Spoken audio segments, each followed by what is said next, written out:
today's rapidly evolving digital world, artificial intelligence is reshaping economies, transforming societies, and influencing our everyday lives. A key driver of this movement is the UNESCO recommendation on the ethics of AI, the first global framework for ethical AI development. The third UNESCO Global Forum on the Ethics of AI 2025, through close collaboration between UNESCO and Thailand, is more than a global platform, bringing together ministers, high-level officials, experts, scholars, civil society representatives, and pioneers from various industries across 194 UNESCO member states and 12 associate members, to exchange knowledge through high-level discussions and vibrant side events held in parallel. It is a powerful call to action. We invite all countries, all sectors, and every individual to join us on this journey. Because the future of AI is not just about technology, it's about people, it's about values, and it's about moving toward a better, more sustainable world for all.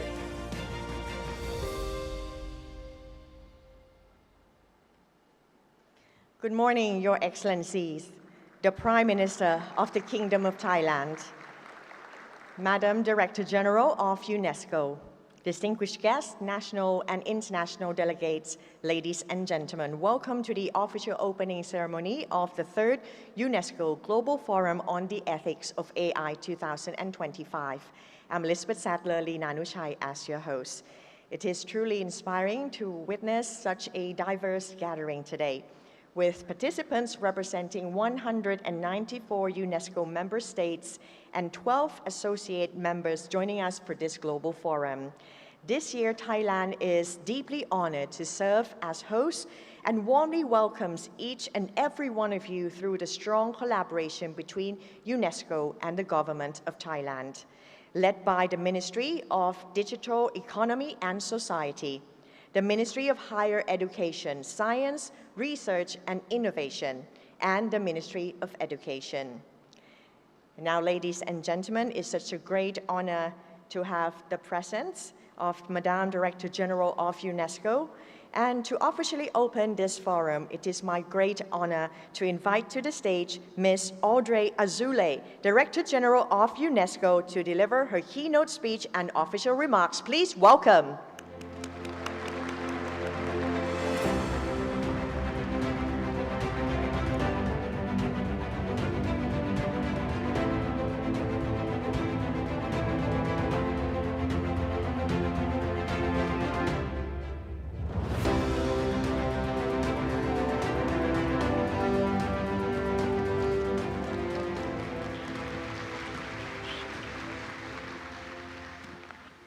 Your Excellency, Ms. Paetongtarn Shinawatra, Prime Minister of the Kingdom of Thailand. Dear Ministers, Your Excellency, Madam President of the General Conference of UNESCO, dear representative of the Diplomatic Corps, ladies and gentlemen, dear friends. It's a great pleasure and an honor to be here with you this morning for the third Global Forum of UNESCO on the Ethics of Artificial Intelligence here in Bangkok. I would like to start by thanking very sincerely the government of Thailand and particularly Her Excellency the Prime Minister for organizing this event and for her hospitality. Here in Thailand, where tradition and modernity, as we have seen on the introduction, go hand in hand, we have come together to address the major ethical challenges of this anthropological revolution that is artificial intelligence. Here in Thailand, we're in one of the most connected countries in the world, and it boasts a millennia-old culture, which UNESCO, a long-standing partner, is proud to help preserve and promote. Spirituality, science, art, and ethical values are uniquely intertwined at the heart of this culture, as reflected in the country's 8 sites inscribed on the World Heritage List, from the ancient capital of the Siamese Kingdom, the city of Ayutthaya, inscribed in 1991, to the millennia-old stones of Puprabat, inscribed in 2024. This beautiful country also expresses its hospitality and its respect for the living world through Tom Yum Kun, the traditional soup, inscribed also on the Intangible Heritage Cultural List in 2023, that I had the pleasure to taste yesterday. And it is right here in Thailand that we wish to reaffirm the values that must guide also one of the most extraordinary developments of our times, the development of artificial intelligence. We know it carries immense potential to boost the economy, to make healthcare more accessible, even in remote areas, or to improve, for instance, agricultural output. It has the potential to transform societies, to make public policy more efficient and improve quality of life. But it also raises major challenges, starting with the risk of widening inequalities between those equipped to use it and those who can be left behind. It's a global phenomenon, this development of AI, and it requires international cooperation. And this is what UNESCO, our common organization, is working to do, to prepare the world for AI and to prepare AI for the world, ensuring it serves the common good.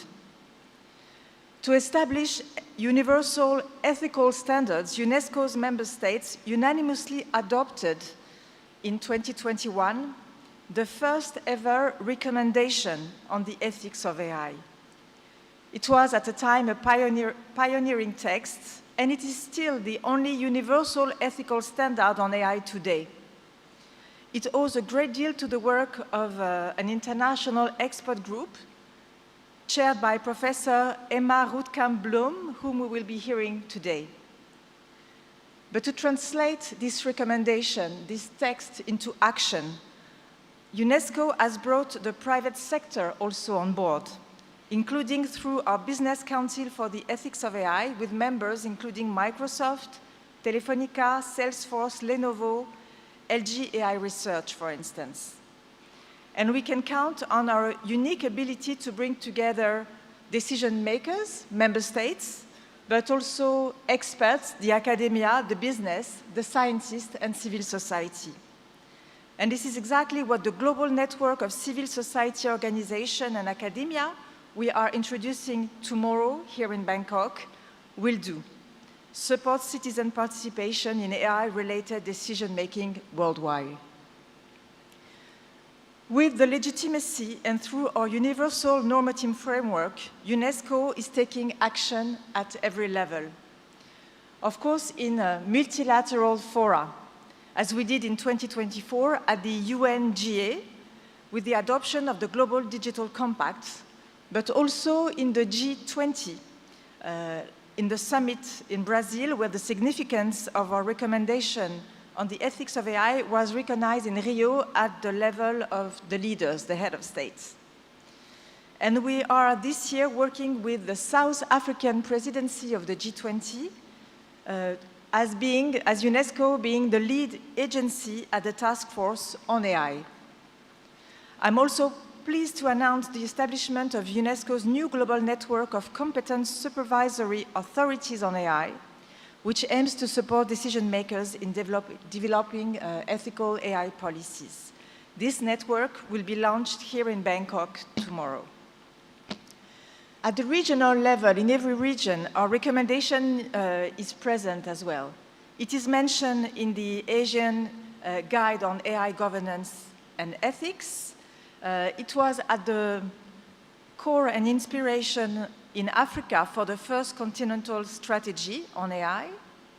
And we will continue this momentum through a conference in September 2025 with the African Union and the G20. In Latin America as well, we organized 2 high-level regional summits in Santiago in Chile and then in Montevideo in Uruguay to encourage also this development of responsible and ethical public policies in AI.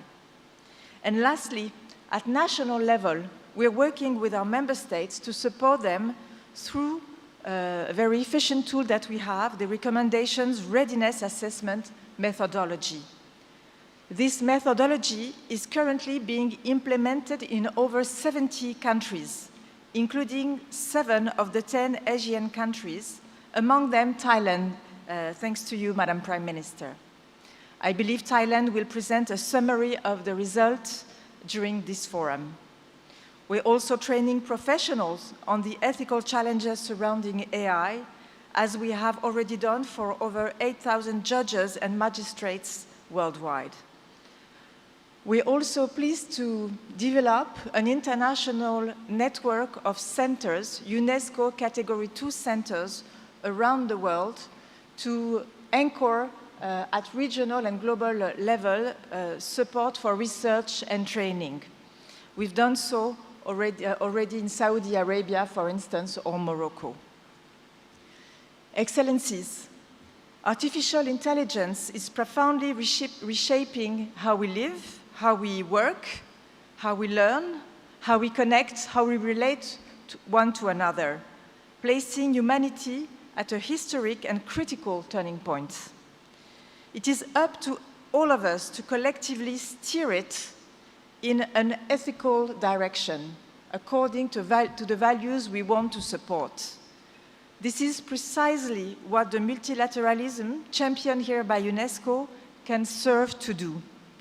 A multilateralism rooted in universal dialogue, involving not only governments, but experts, business, civil society, to develop and adopt common ethical standards and ensure that no one is left behind.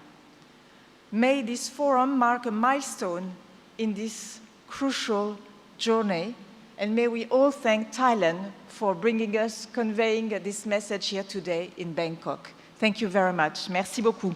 Thank you so much, Madame Director General of UNESCO, Ms. Audrey Azoulay, for your kind words and meaningful and inspiring remarks. We are truly honored by your presence here in Bangkok.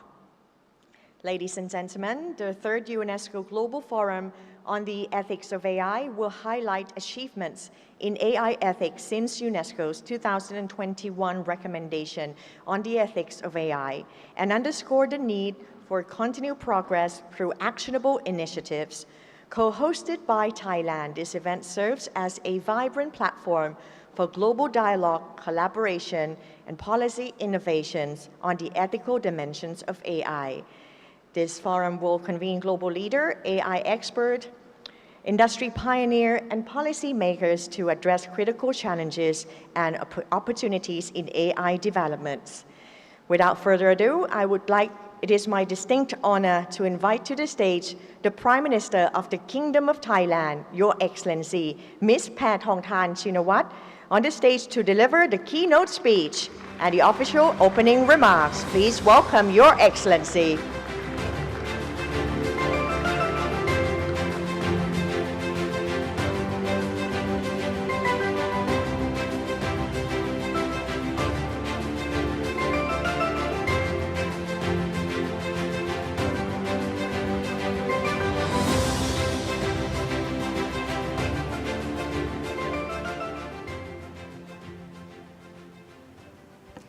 Sawasdee Kha. Your Excellency, Audrey Azoulay, Director General of UNESCO, Honorable Ministers, Excellencies, ladies and gentlemen. It is a great honor to join you at this important forum. On behalf of the Thai government, allow me to extend a heartfelt gratitude for your shared commitment to shaping a future where technology uplifts humanity, and for your unwavering leadership in placing ethics at the heart of our AI journey. Allow me to also welcome you all to this beautiful Bangkok. I also commend UNESCO for its visionary recommendation on the ethics of artificial intelligence, uniting 194 nations in a shared pursuit of responsible progress. In a world grappling with climate crisis, inequality, and eroding trust, Artificial intelligence is no longer a concept of the future. It is already transforming the way we live, work, and learn, and soon than later, how we go about our daily lives. As leaders, we must ensure that AI delivers real, inclusive, sustainable, and lasting benefits for all, guided by three imperatives. First, we must amplify the positive power of AI, from supporting farmers in water management to assisting doctors with early diagnosis. Enabling more personalized education, AI holds immense potential to solve pressing problems, but we must do more to scale these innovatives, especially for developing countries and vulnerable communities.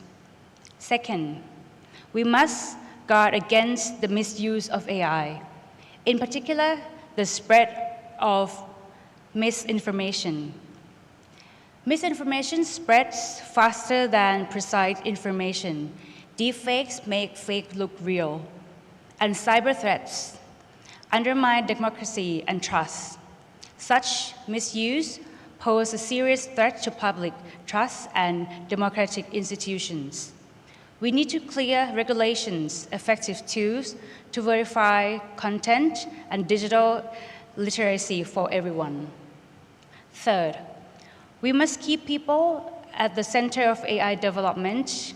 The fear of job displacement is real, but AI should support, not replace, human work. Governments, industries, and educational institutions must collaborate to reskill workers and uphold the dignity of human labor. Thailand is fully committed to these shared goals. Under our National AI Committee, we are moving forward with key initiatives, which include 1. Nurturing talent, with target of 10 million general users, 90,000 AI professionals, and 50,000 developers. 2. Building infrastructure, with over $15.4 billion committed, including 61 million open source platform and national data center. 3. Driving impact, with $150 million committed to transform agriculture, healthcare, and tourism. And 4. Leading ethically by establishing the AI Governance Practice Center to promote best practices and regional collaboration. To support UNESCO's vision, Thailand is developing a tool to track global progress on the AI ethics recommendation to ensure that no one is left behind. Excellencies, ladies and gentlemen, AI must be a force for truth, not deception, an instrument for inclusion, not exclusion, and a tool for progress, not peril. Thailand stands ready to partner with you to forge the ethical and equitable AI future. Let us move forward together with wisdom, responsibility, and shared purpose. Thank you. Thank you so much, Your Excellency, the Prime Minister of the Kingdom of Thailand. Please now remain on the stage for the official opening ceremony. Distinguished guests, ladies and gentlemen, members of the press, we now come to a special symbolic moment to officially commemorate the opening of the 3rd UNESCO Global Forum on the Ethics of AI 2025. This grand event aims to drive tangible progress and inspire international collaboration toward a responsible AI-powered future. The event runs from today until June 27, 2025, right here at Central Grand and Bangkok Convention Center at Central World. May I kindly invite the following distinguished guests to join us on the stage. Firstly, Madame Director General of UNESCO, Ms. Audrey Azoulay. His Excellency, Mr. Prasert Chantara Rongthong, Deputy Prime Minister and Minister of Digital Economy and Society. Assistant Director General of UNESCO, Ms. Lydia Brito. Your Excellency, Mr. Chusak Sirinin, Minister attached to the Prime Minister's Office and Acting Minister of Education. Your Excellency, Ms. Siraphon Sintuprai, Minister attached to the Prime Minister's Office and Acting Minister of Higher Education, Science, Research and Innovation. And Your Excellency, Ms. Thirarat Samret Wanit, Deputy Minister of Interior, Acting Minister of Interior. This is the most important moment of today's event. Now, ladies and gentlemen, please join us in the countdown together as we launch the forum and officially position Thailand as a regional leader in AI ethics dialogue. Now let's count down together from 5, 4, 3, 2, 1.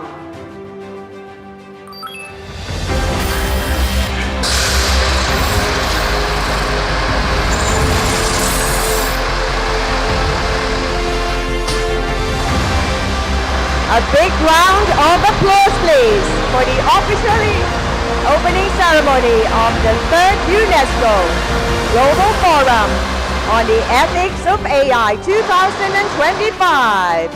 Thank you so much, all distinguished guests on the stage. And now let's have a photo taken together to mark this auspicious occasion of the opening of the 3rd UNESCO Global Forum on the Ethics of AI 2025. This symbolic ceremony beautifully represents the spirit of unity, partnership, and shared vision that are positioning Thailand as a regional hub for AI ethics dialogue in the Asia Pacific. The media representatives are welcome to take this opportunity for official photographs.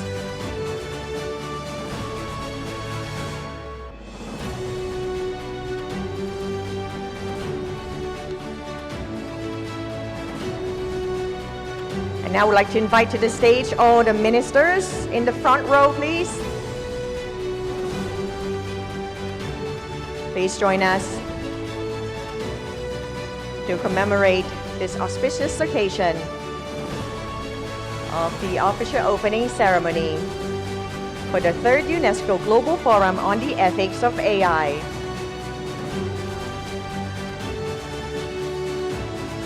The Global Forum runs from June 24th to June 27, 2025, right here at Centara Grand and Bangkok Convention Center at Central World.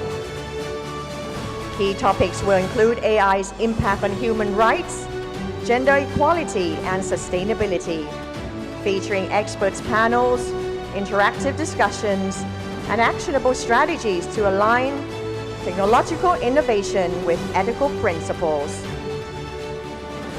Participants will dive into implementing UNESCO AI ethics recommendation, balancing innovation with responsibility, and fostering global collaboration to shape inclusive and ethical AI governance frameworks.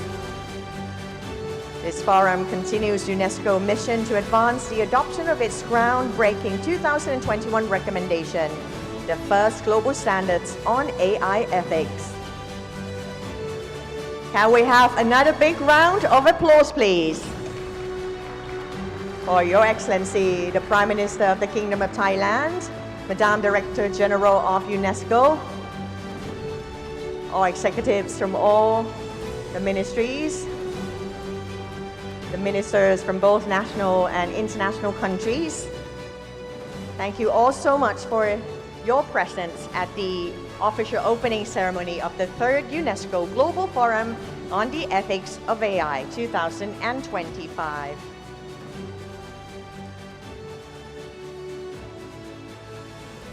Thank you so much once again to the Prime Minister of the Kingdom of Thailand for your presence and the honor to be the chairperson of the official opening ceremony. The Global Forum has officially opened, and in just a few moments, ladies and gentlemen, we will proceed to our next program of today's event, which is a keynote speech from our speaker, which is Jaron Lanier. We are very honored to welcome Jaron Lanier joining us virtually as one of the most influential voices on the human dimensions of technology, a founding figure of virtual reality and named among Time's 100 most influential people and foreign policy's top global thinkers. Lanier is known for his powerful advocacy for ethical and human-centered innovation. As a best-selling author and interdisciplinary scientist and philosopher, his work bridges deep technical expertise with a humanistic vision of the digital future. His keynote today offers a timely opportunity to reflect on what AI is and what it is not, how it shapes our relationship with technology. So now, ladies and gentlemen, please welcome Jaron Lanier for his keynote address.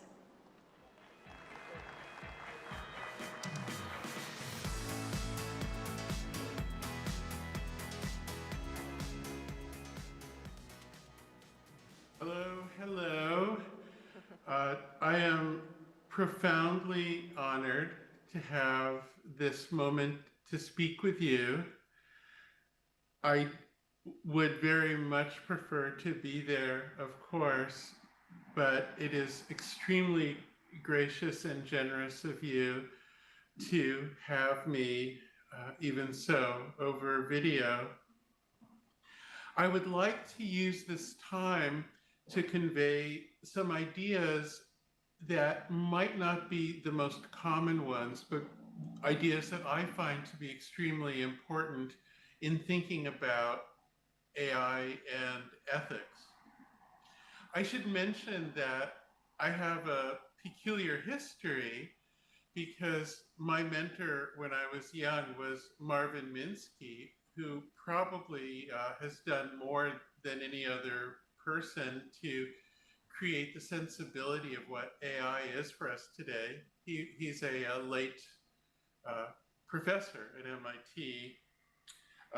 I used to argue with him all the time. I had a profound disagreement with how he thought about AI, and therefore I have a disagreement with how most people today think about AI because of how influential Marvin was. I'd like to describe that to you because I think you might find it helpful. The first thing is that I reject the idea of AI as a noun, as a thing. I don't think there's this new thing in the world called AI that is arriving as if it were an alien life form or something, even though that is the way we speak of it, and that is the way it's conveyed in movies. Instead, what I believe we have here is something more valuable than that, and something that we can cherish more. What we have is a new form of collaboration between people. When the data from people, such as text or images or computer programs or records of professional work, like the diagnosis of diseases, when these things are put into a computer and then combined with certain kinds of very large statistical processes, well, then that is what we call AI. And yet, ultimately, AI is sort of a soup. It's sort of a fancy dish where the ingredients are still the efforts of people. Now, this to me makes it more glorious and more interesting rather than less so. To me, I find this wonderful. The history of humanity can be understood as a sequence of improvements in how people can collaborate, reach each other, and coordinate, with some of the major stations along the way in that process being, well, language, and then written language, and then printed books, and now AI. AI is a little like the Wikipedia in that you take the efforts of many people and put them together, but instead of just being selected through a group consensus process, they are combined through a statistical process, and this is what is so fascinating. When you combine what many people have said into an AI program, sometimes what you get is just the most average output, which in a way could be mediocre. But because what people say and what people do often makes sense, there's this wonderful way that combining what we do through these optimization algorithms is the type of mathematical process we're talking about, preserves that quality of sensibility so that the AI program puts out a collective output that still makes sense. Not always, but often enough.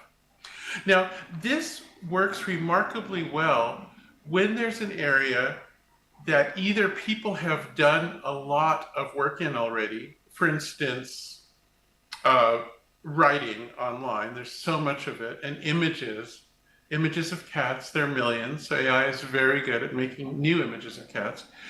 And it's also very good when the system that the AI is to work with can be defined very precisely so that the optimization algorithm can optimize itself within it. And that's true for some scientific applications, like searching for new molecules for industry or medicine. These are wonderful, wonderful things. But here is where I see a problem. And there's really two. And I want to identify and highlight these because to me, these two problems usually turn out to be at the core of ethical issues with AI. Problem number one is pretending that the AI is some alien space monster that appeared magically instead of a collaboration of people. And the problem with this is that it can foster distortions in society and economics and in psychology. It is an awful thing to tell somebody that they are becoming obsolete, but what's actually happening is their very own data or the data of people like them is being used to replace them. That's an awful thing. And it's a lie because it creates a feeling of uselessness or obsolescence that's actually not justified. What should be said as an alternative is what you have done in the past is so valuable that it's created this whole new level of capability for humanity that no one foresaw, and now it's time for you to do it again. Like, why not create more new fresh data that then AI can use in the future? Now, this is a funny moment in my argument because for a lot of people, especially technical people, there's this sort of feeling that no more creativity from humans is really needed, that the AI can take it from here. However, I feel as a technical matter, that's either untrue or really more a matter of optional interpretation. And I'm going to get to that in a second because there's a very important point here to be made about how much freedom, how much latitude we have in how we interpret AI.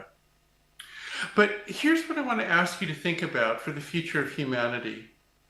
Would you rather have a future where more and more populations of people are thought of and think of themselves as being obsolete, as being no longer needed, and perhaps becoming dependent on some power structure that will give them a universal basic income or something? Is that a good future? I worry about it because whenever we have that kind of centralized source of sustenance, it becomes a tempting target for bad actors to take over. That is a lot of human history. It's exactly that process. But consider this alternative. What if in the future there's an ever-expanding an exponentially expanding range of creative human activities that we cannot imagine now?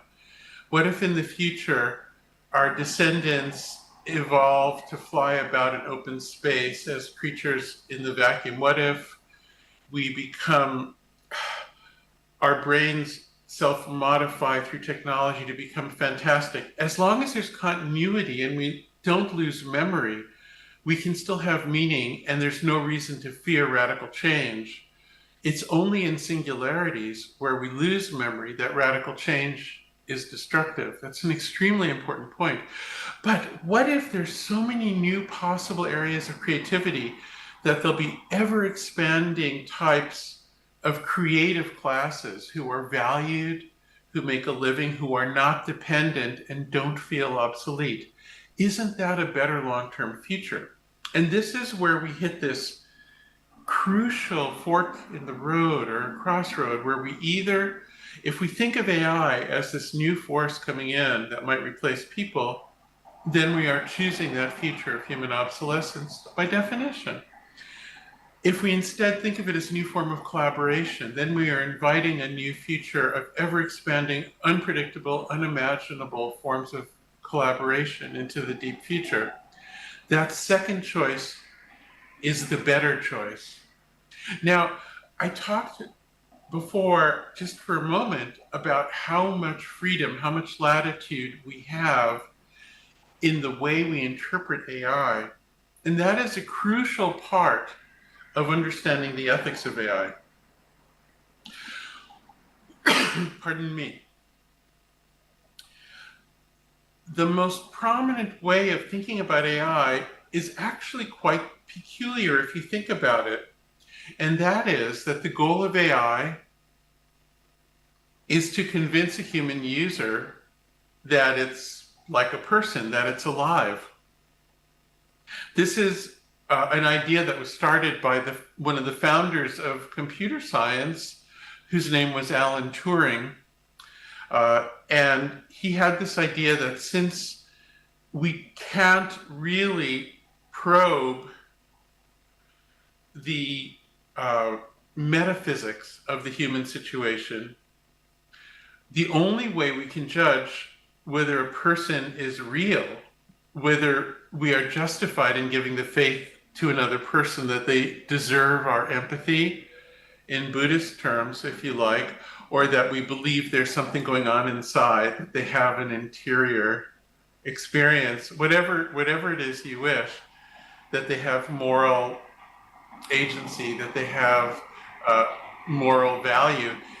That decision is ultimately, I suppose, a matter of faith in the sense that we can't make a scientific instrument to tell us, right?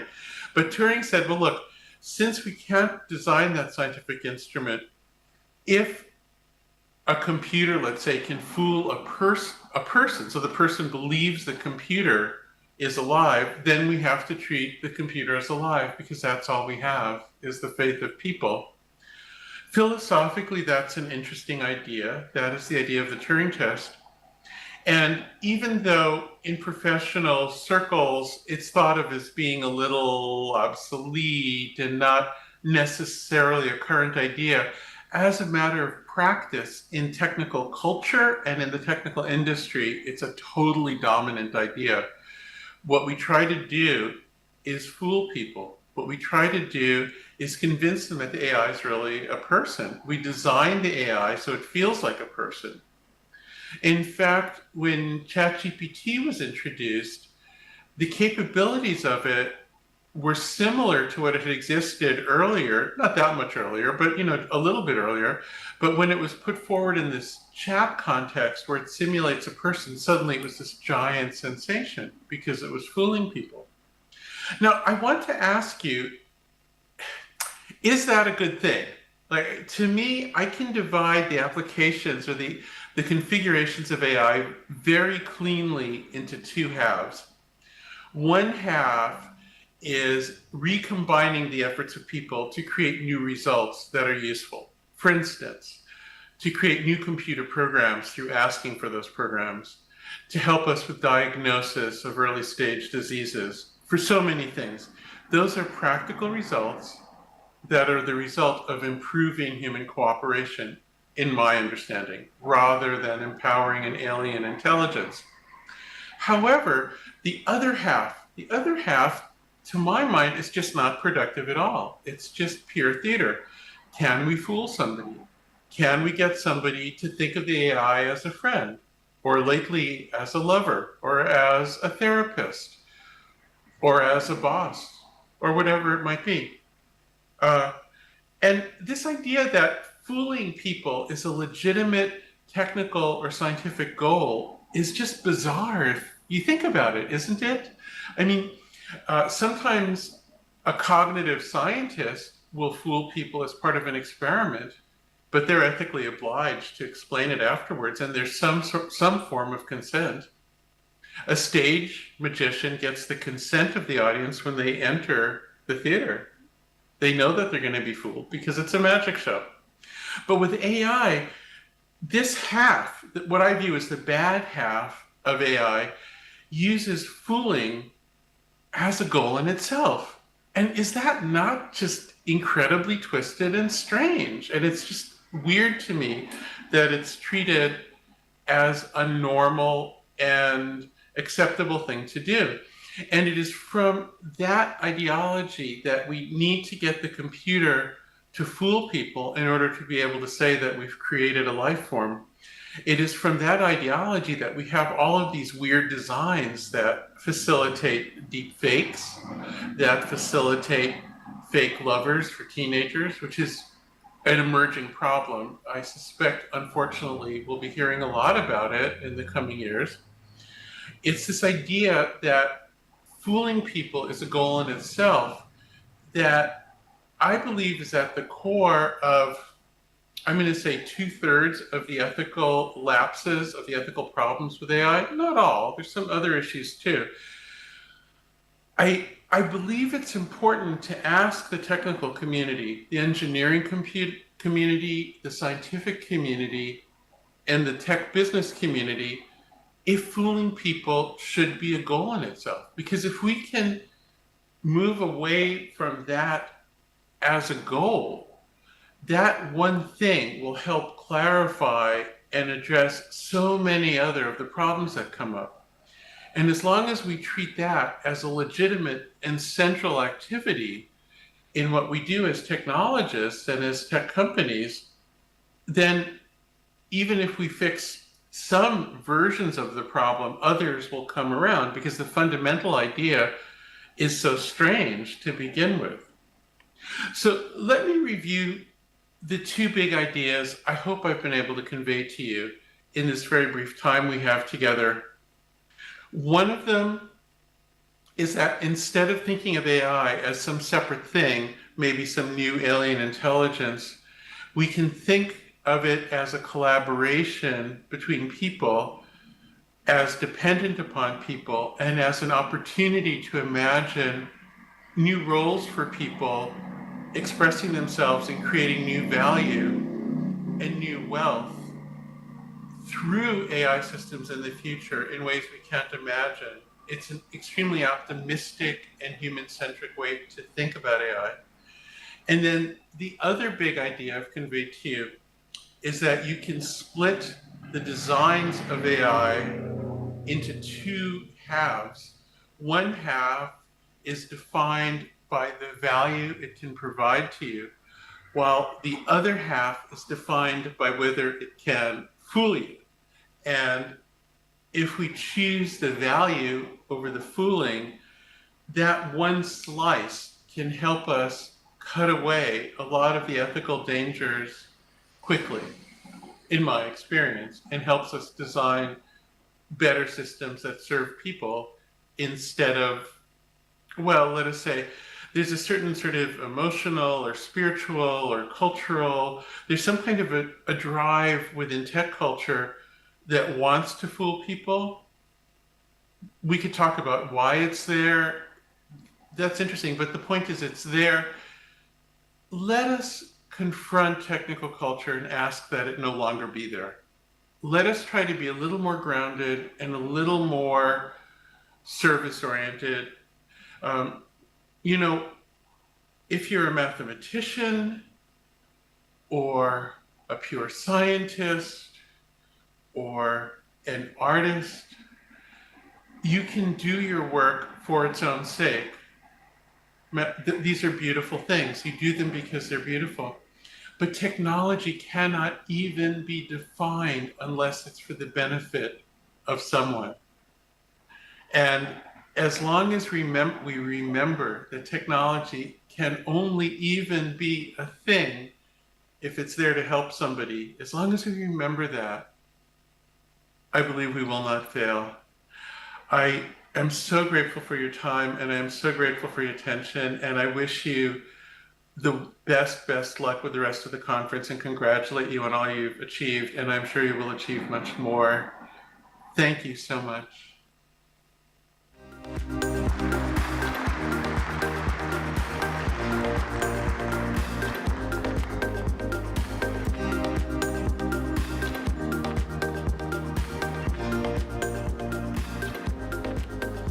Thank you so much, Jaron Lanier, for your keynote address.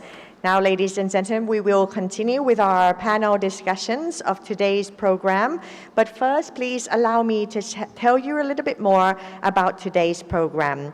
At 9:30 until 10:15 a.m., we will have the panel discussion under the topic Setting the Scene Dialogue, Technology, Policy, and Innovation for Good. And to lead us through this important session, our moderator will be Daphne Feinholz, Director AI Division of Research, Ethics and Inclusion, Social and Human Sciences Sector, UNESCO. And then after that, around 10:15 to 10:45, we will have a networking coffee break, and followed by a video message from a very special, important figure who will join us virtually, as they couldn't be here with us here in Bangkok, Thailand. We have two messages. And then we'll follow by another important panel discussion around 11 a.m. until 12:30 p.m. The topic is Fostering Global Dialogue on AI for a Collective Future. And then after that, we will have a lunch break. But for now, I think our first panel discussion is ready. So now I would like to invite to the stage to lead the panel discussion and also introduce our esteemed guest speakers. Please welcome to the stage our moderator, Ms. Daphne Feinholz.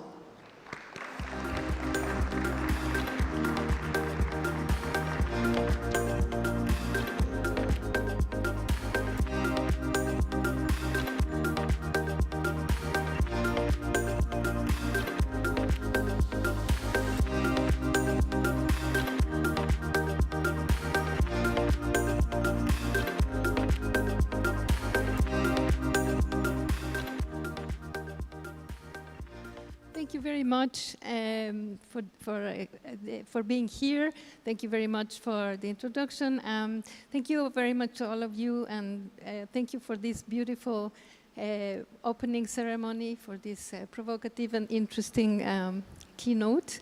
And I'm very happy to be here. ADG Lydia Brito was supposed to be probably in your program. You saw her sitting here, but she's now with the Director General and with the Prime Minister. So I have the honor to be moderating this panel on her behalf and on behalf of UNESCO. And I'm really very glad that I have a panel of very distinguished and esteemed panelists, and I will ask them to join me, please, on the podium. The first one is joining us, as it was mentioned already, I think, online, which is Emma Roodkamp-Bloem. She is professor and head of the Department of Philosophy, University of Pretoria, and she's also the chair of the UNESCO's World Commission on Ethics of Scientific Knowledge and Technology, known as COMEST. She is joining from South Africa. Are you there, Emma? In the meantime, while we find her, can I invite our esteemed colleague and very distinguished Professor David Leslie to also join? He is the Director of Ethics and Responsible Innovation Research at the Alan Turing Institute and Professor of Ethics, Technology and Society at Queen Mary University. Yes, thank you very much for receiving him like this. So good to have you with us, David.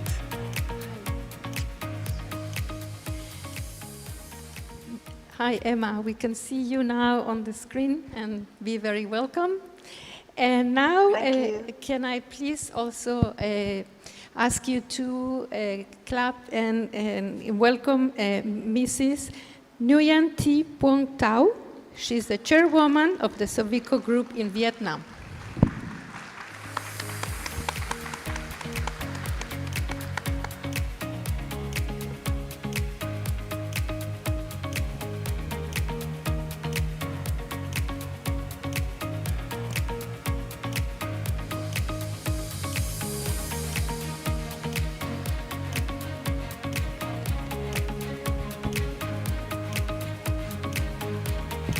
Thank you very much.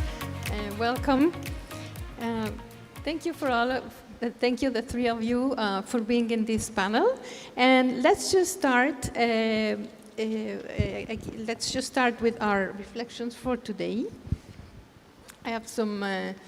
So I think it's just important to remember that we are now, what we want to address in this panel is this interaction and the intersection between AI and policy and innovation for the common good. As we have heard already during the opening speech of the Director General and the PM, I mean, what is most important is to make sure that we put the common good at the center again.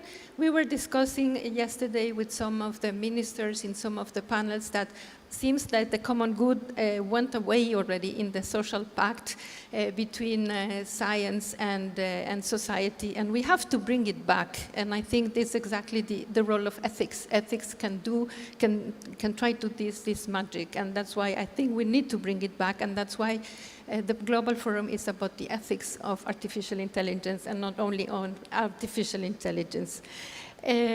So we are really opening at the very decisive moment in which we have to go further. It's not only about reflection, but it's really about moving forward to bold and collective action.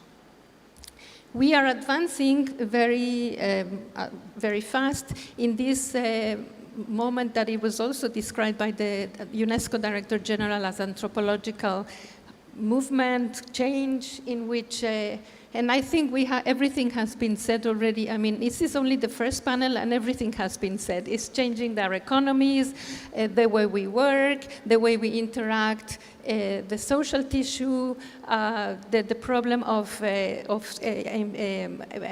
magnifying all the biases, the stereotypes. It's the access. We have a problem of access. We have a problem of amplifying, as I said, all this, also creating the problem on the questions of the new skills that we need. It's also about the issue of questioning the creativity that was kind of addressed in the first, now in the keynote. And in fact, something that I wanted to also recover from or recuperate from the keynote is, because I was going to say that we are having some problems when we define and we are referring to artificial intelligence and we say he, she. I think the recommendation is very clear. The UNESCO recommendation is saying we cannot not only we cannot provide, give a legal personality to artificial intelligence, but I think even if we want to embrace this approach of collaboration with the technology, the issue of misleading people about this technology that we are collaborating with and making the sense that these are human beings, I don't think personally that is ethical. This is not what we, and I think and we all the time at UNESCO we're calling to please refer to this as the AI, because AI is it's a technology. There are very complex algorithms, and I know that there is a different level to think about it, but that the first one is ethically, we have to be very clear what we're talking about, and I think it is important that we do that. And that and in fact, now we have moved so much in this discussion that, for example, people are saying that, you know, when we're speaking about skilling and reskilling, and people say we need to teach people digital skills, and there is already some discussion to say maybe not, because AI will also be teaching the digital skills to people. So, and there is another important reflection, which is I was in New York in this conference about the implementation of the Convention of the Right of People with Disabilities. And there was a Canadian professor that was saying, we have to change the way we're doing artificial intelligence, because if we keep doing it from a statistical point of view, even if you are very comprehensive in the data collection, you will always have people that will be left behind, because statistically, they will always be out of the normal curve. So if we don't change this, people, for example, with disabilities will constantly and persistently will be left out. So So we are already kind of trying to think about this, and this is also very important and touches about the ethics of AI, which is we want an inclusive AI, and if we are pursuing a model that is not achieving this goal, then we have to rethink it. So instead of thinking, I believe at this point of talking about AI as a human being, is about how do we make sure that this is really working for human beings, and all of them. So sorry for this a bit longer reflection about this, but I thought it was kind of relevant because what we're trying to do in this session is really to set the scene of what we are going to discuss the next 2 days. Since the last Global Forum in Slovenia last year, we have seen major advancements. So we have AI models like OpenAI 03 that have demonstrated capabilities surpassing human performance in tasks such as programming, abstract reasoning, and scientific problem solving. And it's also, AI has also becoming more significantly affordable, accessible, with the inference cost of running high-performance AI system dropping by 208-fold over the past 3 years. I think this rapid progress underscores the critical need for the ethical reflection, which means the more this technology is advancing, the more we have to go back to the central questions, and this is what ethics is about. Why do we need this technology? What for? For whom? To achieve which objectives? Who is going to be benefited? Who is going to be affected? And most importantly, who is going to have the answers to these questions? Who is going? So there is no one single actor that can give the response to these questions, which are fundamental. This is something collective. And if we really want to make sure that everyone is included, everyone should be included from the beginning through the whole life cycle of the technology. And everybody has to have a saying and identify a positive or a possible benefit or a possible harm. And this is, again, about the ethics that we are going to discuss these coming days. So this UNESCO Global Forum is not just about convening space, it is really a laboratory for collective thinking and global solidarity. When we last met in Slovenia in 2024, we advanced conversations around how to implement the UNESCO recommendation on ethics of artificial intelligence, which is the first and only global standard of this kind. We have already the first slide in which you see that last year we launched, because we have a very complex and very rich implementation strategy. I am only focusing on the 2 networks that we launched last year, which is the AI Ethics Without Borders, that this year they already met even for more trainings, and the Global Observatory on Ethics of AI, for which David Leslie is a key partner, if not one of the most important ones. And this year, as already was announced by the Director General of UNESCO, we are launching the Global Network on AI Supervisory Authorities and the Global Network of Civil Societies and Academic Institutions. And we know that this group of institutions and civil society are part and parcels of the discourse and need to be part of the decision-making processes, and that's why it's one of the elements that we decided that it was very important to continue pushing for. Today, we are also gathering in the Asia-Pacific region for the first time, and this is a region when AI transformative power is vividly on display. From Bangkok, at the heart of one of the world's fastest growing digital economies, we witness both remarkable growth, with profitable rising from $4 billion in 2002 to $11 billion US dollars on 2024. This region offers vital lessons in aligning technological progress with cultural diversity, human rights, and sustainable development.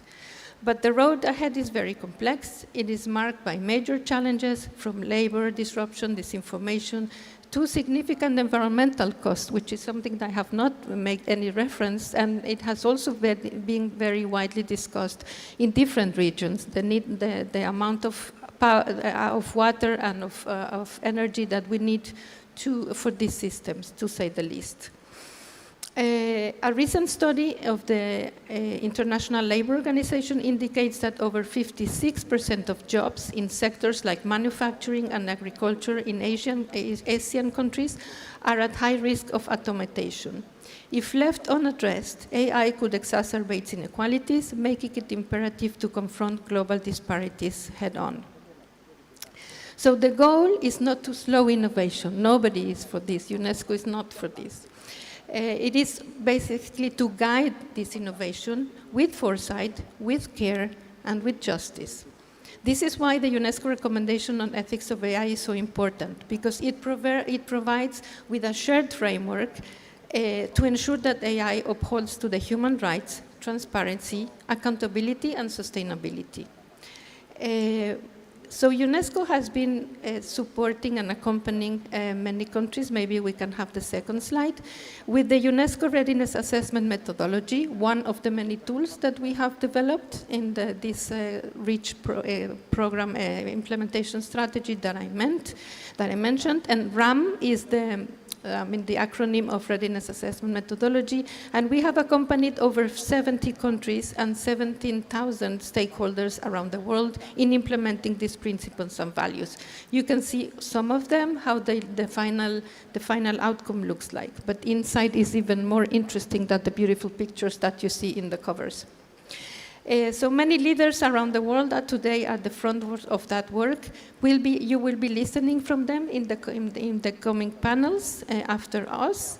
And they are really trying to draft and to craft these inclusive data policies, strengthening institutional capacities, and embedding ethical oversights into digital governance.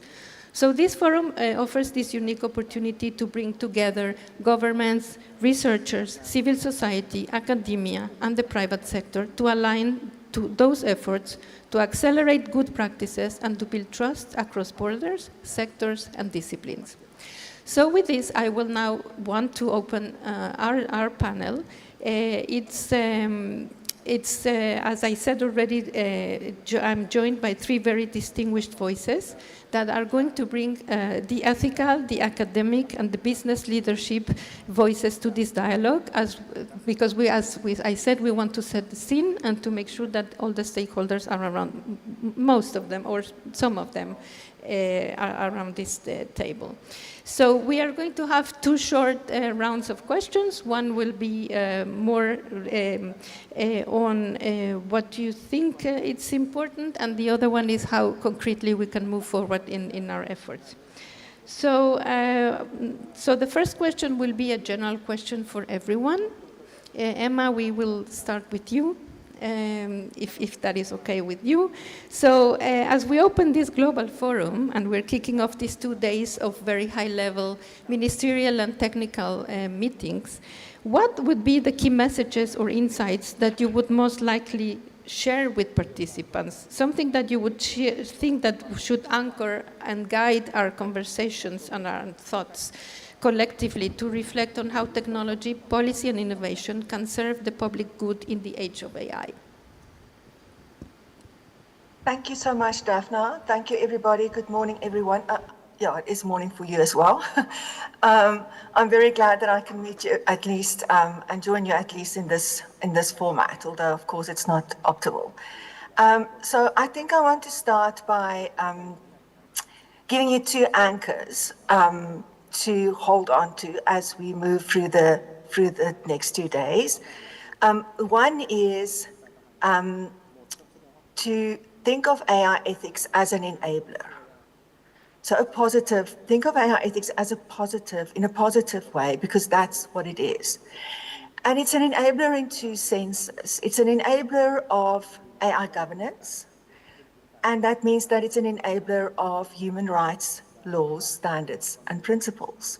Why do I say this? Because AI ethics flags potential violations of international law on the ground, and at the same time, it examines expanding harm that come from such transgressions, from psychological, social, cultural, all the way to environmental harm. And the second way in which I think of AI ethics as an enabler is to think of it as an enabler of innovation. And I know that I'm speaking against some of the rhetoric, and that's exactly my intention.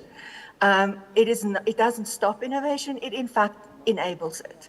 Because the kind of innovation that we want is sustainable innovation, and sustainable in the sense of being viable, being defensible, being rational, being maintainable innovation. And why would innovation enabled by AI ethics be like that? Because it will not bring harm. Now, there are certain obstacles on the road to keeping our hands on these anchors or our eyes on these anchors, and this technology moves very fast. So one is also to think of AI not as simply, this is a tradition that we will latch on to solve problems. That's a normative approach to ethics.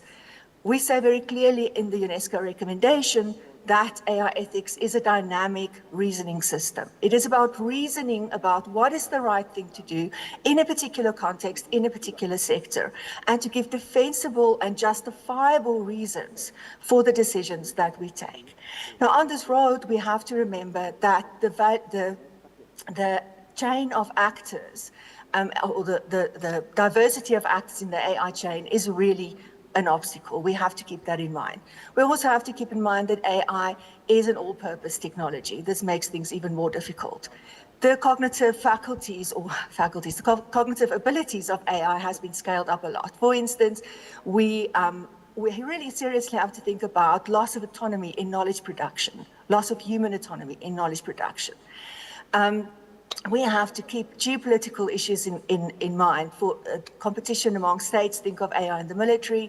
We also have to think about the AI power paradox, which refers to the fact that there is a new global order, which is a technological order, and the members are not sovereign states. The members are technology companies. And what does that tell us about how we have to think, what is this new nuance in geopolitical power play that we have to take into account? I want to leave you with 3 misconceptions that we have to avoid in the next 2 days. And I'm taking this from Alondra Nelson's address at the Paris AI Summit. The first misconception is that AI is about efficiency and scale, that the purpose of AI is efficiency and scale. This is mixing up or mistaking function for purpose. It is a function of AI to heighten productivity, to accelerate productivity. It is not the purpose. The purpose is benefit to everyone. The second misconception is that AI is about trade-offs. And this is this tech solutionist hype that we come across. It's innovation versus rights. It's competition versus collaboration. It's risk versus harm. None of these really are viable, and we should, in fact, I think, rather spend our time to build counter-narratives, positive narratives, about how is it that we get AI to, in fact, benefit humanity, and not talk about all of these trade-offs that have different goals behind them. The last misconception is that it is inevitable that AI will bring benefit to all. It is not inevitable. It will need a lot of thoughtful governance practices. It will need partnerships between civil society and democratic institutions. It will need human-centered leadership. So there's a lot of work to do, but think what it is that we can, in the end, unearth if we stick to that. Thank you very much.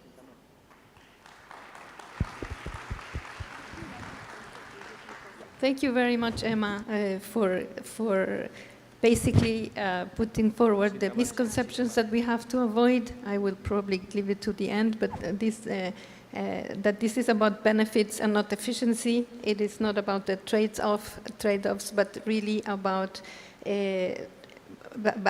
trying to make the best out of this technology. And that in order to make sure that benefits are for all, it's not something that the AI will do. It's about the AI per se will never do that. It's these partnerships and these collective actions and these thoughtful actions from governments and the leaderships that will make it happen, and creating this positive narrative about it, and how having an ethical framework is really allowing us to make sure that AI is an enabler to ensure that human rights are respected, innovation is also kept, and that we have a framework of continuing this ethical reflection about how, and giving good reasons and for the specific moment of a specific technology and specific application, if it's justifiable to continue with it or not, in order, I think, to make sure that we reach these positive goals that we want, which is not efficiency, but benefits. Thank you so much. So now, David, what you would like to see that we will be discussing in these 2 days. Thanks, Daphne. And if I might just say a quick thank you to Thailand for being such a gracious host, and also to the UNESCO staff, who there's so many hours of hard work that goes into the Global Forum. So thank you for all the work. I guess I wanted to widen the lens a little bit. I think we live in really interesting times. And for me, that means that we need to be able to respond in agile and values-led ways to this kind of set of rapid transformations in geopolitics, in geoeconomics, and technology that we're facing and that we've seen really cropping up the past year since the last forum. Namely, at the macro level, I think we can think of the convergence on the one side of what's called polycrisis, and on the other side, what we might call multipolarity. So when we understand polycrisis, we can think of a kind of interlocking set of global challenges that kind of mutually, they converge and mutually reinforce and even amplify one another. So things like socioeconomic disparities, growing global inequalities and wealth polarization, elements of democratic backsliding that we see happening.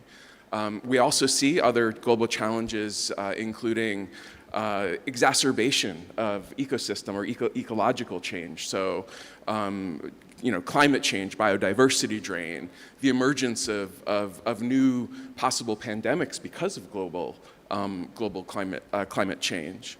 And we also see kind of radical technological transformation introducing or even exacerbating those. So, the push to build data centers will likely exacerbate climate change. The automation done irresponsibly across industries will likely create more socioeconomic disparity. And so polycrisis means that we have these interlocking global challenges that the only way that we can effectively respond to them are through kind of concerted multilateral efforts. And one might say that the UNESCO recommendation and efforts to operationalize it are contributing to this ability to sort of collectively respond to that interlocking set of global challenges. The other element I mentioned is multipolarity. And when we talk about multipolarity, we're thinking about this rise of geopolitical tension that we see. We see increasing trends to sort of nationalism and even AI-based nationalism, increasing fragmentation in the geopolitical context. We also see tendencies to move towards a kind of international world order where we're turning away from mechanisms of multilateral cooperation. And ultimately, where we're left there is there will be a need for bottom-up regional approaches to meet the challenges of this multipolarity. I mean, Emma mentioned as well that we have these new players on the scene, these massive geoeconomic actors, which now are actually playing a role in creating other polarities in the context of this kind of global multipolarity. And so I think we need to respond to those kind of challenges of fragmentation with strengthened kind of multilateral approaches. And The other element that introduces this kind of convergence of polycrisis and multipolarity is that it means that those who are impacted in this world, we could even say the global majority, need to come together, both regionally and through international cooperation, to become sort of standards makers and change makers in that environment. And again, just to say that I think the UNESCO's really proactive approach to building a civil society network, to building a business network, to actually mobilizing over 70 readiness assessment methodologies, all of that I think is really pushing towards what we would see as a move to use the global public interest, the global interest in having ethical and responsible innovation as a driver of new forms of power that are able to sort of meet these challenges that I mentioned. I think I want to also applaud this very important intervention because, as you said, it's really widening the scope. And I think it's really very important because we are discussing all these very much elements of specificities of AI, but if we don't put them in the global context of, as you said, this is polycrisis and the multipolarity, that really calls for this collaboration and these regional collaborations, global collaborations to overcome this fragmentation. And it has been said also in many meetings with ministers of all the regions that no one can do it alone, that we need to join forces. And I think this is very clear in the conscience of many. And it's already good. So I think we are on the right track. And I think you put it very nicely, so I'm not going to repeat, but this is very important. And I'm very glad that you are also pointing how having an ethical framework that is also very practical to implement through the recommendation can be a response to this and to join forces to fight against this fragmentation that is really keeping us away from this positive narrative that we want to build following also Emma's first intervention. Thank you so much, David. Now I'm going to ask Madame Paetongtarn to make her intervention. I'm not so sure if we need interpretation because I will do it for her. You will do it. Thank you very much. Okay. Okay, so Madam, what outcomes would be the most meaningful in your view for advancing responsible, inclusive innovation in practice? Xin chào tất cả các quý vị và tôi xin cảm ơn cơ hội của UNESCO và đất nước Thái Lan đã cho tôi cơ hội để có thể phát biểu tại diễn đàn rất là ý nghĩa ngày hôm nay. Good morning, ladies and gentlemen. I would like, first of all, to thank UNESCO and the government of Thailand for this wonderful opportunity. Tôi đến đây hôm nay tại diễn đàn uy tín UNESCO Bangkok không chỉ với tư cách một doanh nhân điều hành ngân hàng số và hãng hàng không toàn cầu, không chỉ với tư cách một tiến sĩ về công nghệ và tự động hóa, mà trước hết là một người mẹ, một người luôn tin rằng công nghệ phải được kiến tạo để phục vụ con người, tạo nên một thế giới công bằng, bình đẳng cho tất cả mọi người và cho tương lai của con trẻ. I'm here today not only Chúng ta đã bước vào kỷ nguyên trí tuệ nhân tạo, đang thấm sâu vào từng quyết định, từng giấc mơ, từng lựa chọn sống của mỗi người. I'm here today not only as a female entrepreneur leading a digital bank and a global airline, and also as a doctor in automation and economist. But first and foremost, as a mother, as someone who deeply believes that technology must be designed to serve people, to build a fair and equal world for all, especially for the future of our children. And we have entered an era where artificial intelligence is embedded in every decision, every dream, and every life choice we make. Tôi đã chứng kiến hàng triệu hành khách Vietjet lần đầu tiên được bay tới các vùng đất mới với nhiều cơ hội học tập, y tế, việc làm tốt hơn Hàng triệu phụ nữ ở nông thôn và sinh viên vùng sâu được tiếp cận tài chính số của ngân hàng số Vicky để thay đổi cuộc sống. I have witnessed millions of Vietjet passengers fly for the very first time to new places, gaining better access to education, healthcare, and jobs. Millions of rural women and students from remote areas have accessed digital financial services through Vicky Bank to transform their lives. Chúng ta ngồi đây khi mà ngoài kia thế giới đang có đầy biến động và bất trắc, làm cho con người trở nên bất an. We are sitting here, but out there in the world there's a lot of uncertainties and chaos. Và ngày hôm nay, diễn đàn của chúng ta, tôi vô cùng hạnh phúc là chúng ta kiến tạo sự bình đẳng trong AI cho tất cả mọi người để tạo đòn bẩy phổ cập cơ hội bình đẳng trong học tập, trong tài chính, trong y tế và đời sống. And I'm very happy that in this forum we are building a foundation for a fairness AI and responsive AI for everyone to have the equal opportunity in education, in healthcare, and in everything else in life. Tôi tin tưởng rằng lợi ích công cộng, lợi ích chung của nhân loại phải là điểm tựa cho mọi đối thoại, chính sách và đổi mới về công nghệ AI. I believe that the public good, the shared interest of humanity must be the foundation of every AI dialogue, every policy, and every innovation. Chúng ta hãy bắt đầu từ con người, từ sự bình đẳng, xoay quanh phẩm giá, quyền con người về hạnh phúc cá nhân, bất kể xuất thân, thu nhập, giới tính hay trình độ học vấn. Let us begin with people. Equality grounded in dignity and human rights, the right to happiness, regardless of background, income, gender, or education. Và vì cái sự bình đẳng này, tôi khẳng định rằng sẽ không có một cái sự khác biệt nào trong thế giới của AI giữa cá nhân tôi, một người được coi là thành công, tỷ phú, so với những cái bác tài đang lái xe túc túc ở ngoài kia, hay là những cái người dân đang lao động ở trên đường phố Bangkok.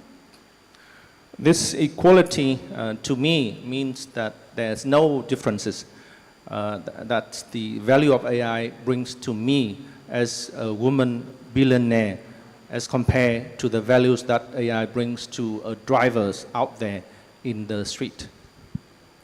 Vì thế, tại diễn đàn uy tín của UNESCO ngày hôm nay, tôi hy vọng chúng ta sẽ cùng nhau không chỉ nói về AI như một công cụ mà như một cam kết rằng AI phải luôn quay về với trái tim của nhân loại, với những giá trị nền tảng, lòng nhân ái, sự liêm chính và khát vọng kiến tạo một thế giới công bằng, bình đẳng và tốt đẹp hơn.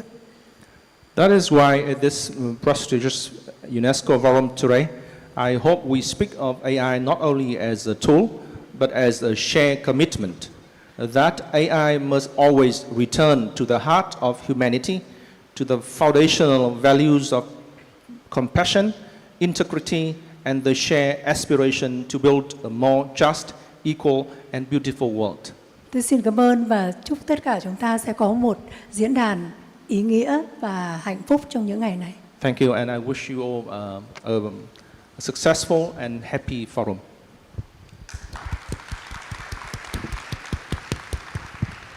Thank you very, very much for this intervention. I really think that you yourself represent these different stakeholders in one person as you introduce yourself as an entrepreneur, as a scientist, as a mother. So I really appreciated a lot also this new dimension of very human, of mother, and then also speaking not only about fairness, but also thinking about the rural people and the beautiful world, and which I also think we are never using these words when we're speaking about AI, and I think they are missing. So thank you very much for bringing them there to the discourse. Vâng, và tôi kỳ vọng diễn đàn uy tín của UNESCO ngày hôm nay là nơi kiến tạo một tương lai, nơi công nghệ, chính sách và đổi mới cùng hướng về lợi ích công cộng một cách bền vững. And I also hope that today at this prestigious UNESCO forum, in Bangkok, will serve as a space for creation, a space where technology, policy, and innovation are shaped with a shared commitment to sustainable public good. Chúng ta cần chung tay định hình một tầm nhìn toàn cầu, nơi AI phát triển dựa trên nền tảng đạo đức vững chắc, lấy con người làm trung tâm, lấy sự bao trùm làm mục tiêu và lấy niềm tin làm nền tảng. We must come together to shape a global vision where AI grows as upon a foundation of strong ethics, with humanity at the center, inclusiveness as the goal, and trust as the cornerstone. Với vai trò của những doanh nghiệp tiên phong, chúng tôi cam kết đồng hành cả về tài chính và nguồn lực để thúc đẩy các sáng kiến quốc tế. Trong đó, tôi đặc biệt ủng hộ đề xuất quỹ dữ liệu công bằng, giúp cung cấp dữ liệu minh bạch, phi thiên kiến, đa ngôn ngữ cho việc huấn luyện AI phục vụ cộng đồng, đặc biệt tại các quốc gia đang phát triển.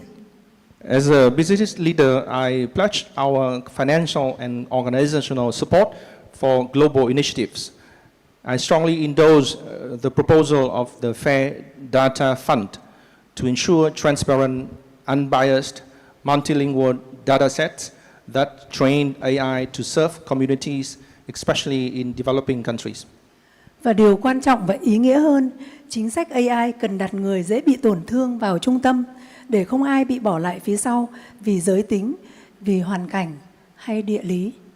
More importantly, AI policies must place vulnerable population at the center so that no one is left behind due to gender, background or geography.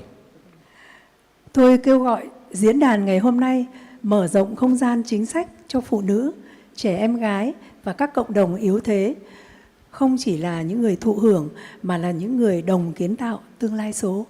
I call on this forum to expand the policy space for women, girls, and marginalized communities, not just as beneficiaries, but as co-creators of the digital future. Và từ đây, tôi và các doanh nghiệp của mình như Vietjet Air, HD Bank, Vicky Bank cam kết hành động không ngừng nghỉ và mạnh mẽ hơn vì một thế giới nơi công nghệ không chỉ thông minh mà còn nhân ái, nơi AI không chỉ được lập trình bằng thuật toán mà còn được dẫn dắt bởi giá trị con người.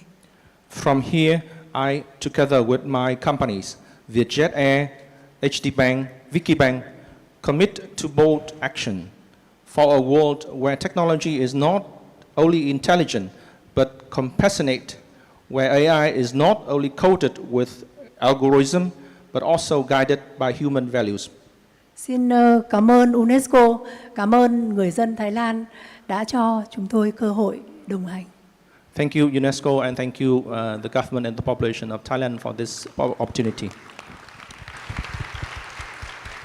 Thank you. Thank you very much for sharing with us already what you expect that the outcomes would be, most expected, and also for already proposing your concrete support. Thank you very much. So now we have still 5 more minutes to close. So let's go to Emma and to David to also see how can we move forward with these not only discussions but concrete actions. So Emma, what conversations or commitments are you hoping will emerge from this gathering? Thank you, Daphne. So the first one is actually the second anchor that I promised you when I spoke before. I said I had two. One was that AI ethics is an enabler. The other one is actually thinking of AI ethics as a builder. So I would really very much like to see if we have conversations over the next 2 days about how AI ethicists can help to restructure society so that humans can flourish with AI technology.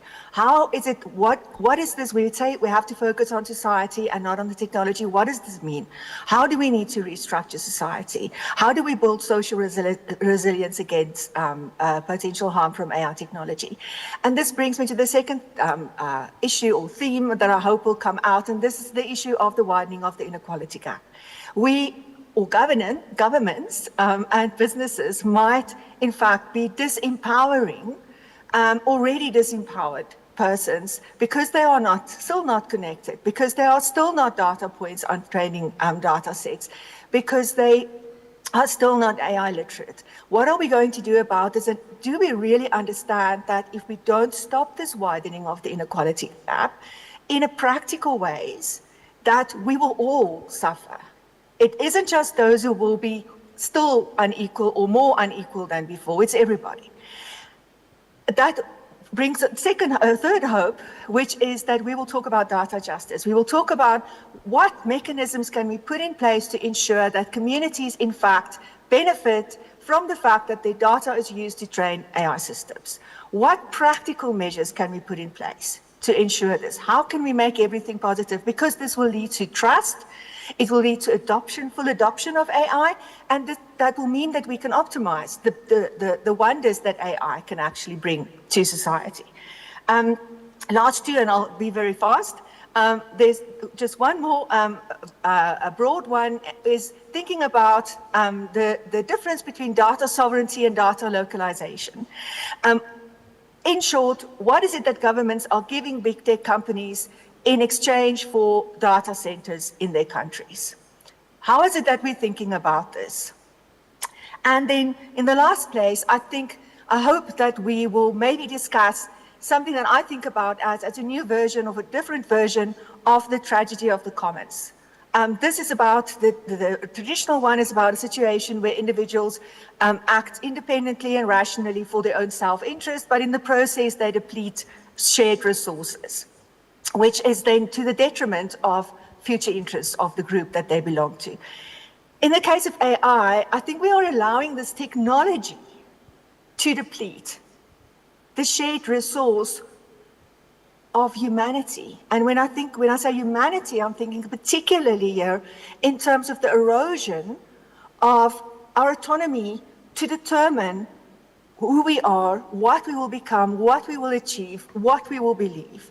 So I'm not thinking of existential risk, Elon Musk, Sam Altman kind of hype. I don't care about artificial general intelligence in that sense, or, at the moment maybe at all. I'm thinking about where are we now and what do we have to think about. And so I care about here our losing and the erosion of our right to mental integrity, the right not to be manipulated, the right to positive liberty in a cyber sense of the word. So what is it that we're going to do to ensure that we don't lose that part of what it means to be human? Thank you very much. I'm looking forward. Oh, the last one. I must say the last one. How are we going to concretize the RAM? So the next part of today is about taking the RAM forward in terms of capacity building and so on. And I'm really looking forward to seeing concrete ideas coming from that. Thank you so much. Thank you for very powerful messages, and since this is already read, but we still have very powerful messages, I'm sure, from David. So what do you think this could be the most important outcomes to move forward in this global conversation? So, I'll put it this way. We need to move from the move fast and break things era to the move fast and save things era. I think we have an opportunity now more than ever, amidst all of the kind of instability that I was talking about before, to see this as an opportunity space for global collaboration and an increasing multilateral approach to collaboration. So we know that the tendencies towards techno-scientific, techno-economic consolidation that have occurred the past few years, with a very few large tech companies coming to monopolize or control AI infrastructure, coming to try to siphon all of the business possible into their tech stacks. This is not sustainable. And I think the work that we've done the past couple of years to start to actually think through bottom-up approaches to understanding how regions, nations, communities can build capacity, can build talent and capabilities to advanced AI, can come together and work on building infrastructure, can look to modes of new forms of regulation, new forms of market controls that reorganize the kind of tech ecosystem. This has been a learning process, and I think we need to carry that forward here. I know this past year, we started to analyze all of these wonderful readiness assessment methodologies. And having had a look at a lot of them so far, and also being involved in kind of thinking through what a kind of AI governance ecosystem might look like, one can see that there are measures to move towards inclusive ecosystem development that emerge from the insights of the RAMs, building regional coalitions, building common capacities among like-minded collaborators in this environment is very possible. And so what I would like to see come out of this week is, let's start building these relationships. Let's commit to coming together and having a values-led, as I said, or an ethics responsive approach to public interest AI, so that we simply won't continue the previous trends towards having a very few people and companies control globally consequential technology. Fantastic. I think this is very clear. Thank you very much. These were very powerful, very clear messages, and I think this is. I believe we have to really a round of applause to the speakers, because they really help us to set the scene and how do we have to think these 2 days. Thank you very much. Thank you all. I believe now you will tell us what's next. Thank you very much. Thank you so much. Can we have another big round of applause to all the distinguished speakers on the stage and our moderator for your thought-provoking insight. And please remain on the stage for a quick photo session. Thank you once again, our moderator, Daphne Feinholz, and our speakers who's joining us online, Emma, thank you so much, and also David and Miss Nguyen. This is our first panel discussion this morning under the topic Setting the Scene Dialogue, Technology, Policy, and Innovation for Good. All right, please keep it up for our panel. Ladies and gentlemen, we will now have a short coffee break. Refreshments are available outside the conference room, and please enjoy the time to relax, network, and recharge. And we kindly ask you to return to your seats in this room by 10:45 a.m. as we continue with our next exciting panel discussion. Thank you all.